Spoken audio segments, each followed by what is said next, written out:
మరి చాలా మంది అనుకుంటారు తీన్మార్ మల్లన్న చేయి గుర్తు కోటేయాలని. తీన్మార్ మల్లన్న ఇలా చేతి గుర్తు ఉండదు ఈ ఎన్నికలలో. ఈ ఎన్నికలలో గుర్తులుండే ఈ ఎన్నికలలో కేవలం పేరు మాత్రమే ఉంటుంది. ఏం పేరు ఉంటుంది? తీన్మార్ మల్లన్న అనే ఉంటుంది. ఇక అలియాసు ఇలియాస్ ఏం లేదు, తీన్మార్ మల్లన్న అని ఉంటుంది ఎన్నికలలో ఆ బ్యాలెట్ పేపర్ మీద. ఆ బ్యాలెట్ పేపర్లో మన సీరియల్ నెంబర్ 2 ఎంత గట్టిగా చెప్పు, నాకు అర్థమైనట్టు తెలుసు. మన సీరియల్ నెంబర్ 2, సీరియల్ నెంబర్ 2కు ఎదురుగా 1 నెంబర్ వేయాలి. అంతేగా మలేషన్, ఇక 1 నెంబర్కి అంతే.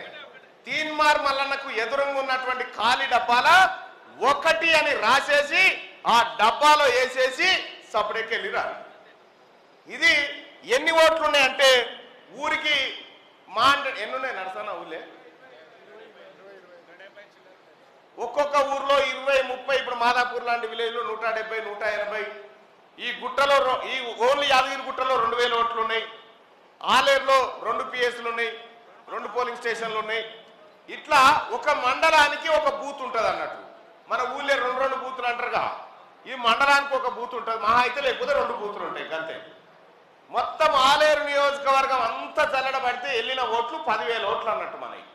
ఈ 10,000 ఓట్లు గనక మీరు 10,000కు 10,000 టెన్షన్గా నాకు అప్పచెప్తే, అలాగే ఈ పక్కనున్నటువంటి నియోజకవర్గాలు అంటే వాళ్ళ కాడ ఓట్లు ఎక్కువనే మన కాడ తక్కువనే, వాళ్ళు ఎక్కువ మనం తక్కువ ఇచ్చారని కాకుండా పర్సెంటేజ్ పరంగా చూస్తే 99% ఓట్లు ఎవరన్నా ఓటు వేయకపోతే ఆగాలి, కానీ 99% ఓట్లు ఇవాళ మీ తమ్ముడు తీన్మార్ మల్లన్న కాంగ్రెస్ పార్టీ అభ్యర్థి అయినటువంటి మీ సోదరునికి మొదటి ప్రాధాన్యత ఓటేసి గెలిపించాల్సిందిగా మీ అందరూ రిక్వెస్ట్ చేస్తా ఉన్నా. తీన్మార్ మల్లన్నను ఎందుకు గెలిపించాలి? ఊళ్ళోకి పోయినప్పుడు అడుగుతాం కదా మనం పట్టభద్రులని, ఓటు అడుగుతాం. అన్నా తీన్మార్ మల్లన్న కోటేయండి అంటే వాళ్ళు అడుగుతారు ఎందుకు వేయాలి తీన్మార్ మల్లన్న కోటు?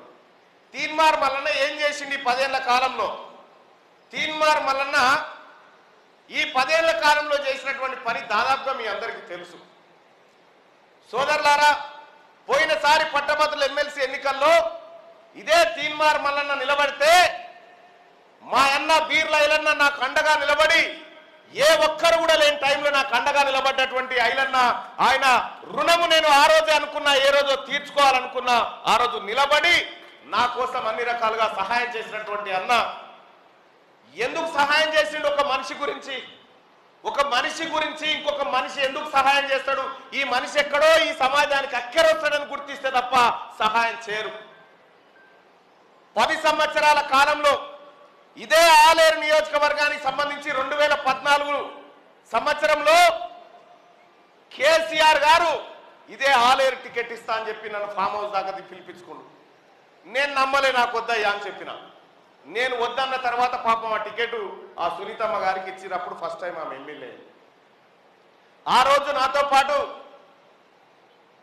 కేసీఆర్ ఫామ్ హౌస్కు నాతో పాటు నా మిత్రులు ఉండే, ఇప్పుడు జడ్పీ వైస్ చైర్మన్గా ఉన్నాడు బీకు నాయకు, వాళ్ళు వీళ్ళు 5-6 వచ్చింది నాతో పాటు. అరే ఏందన్నా నువ్వు గిట్లొద్దంటున్నావు అంటే మీకు తెలియదు సార్ గురించి నాకు ఎరక అని చెప్పిన.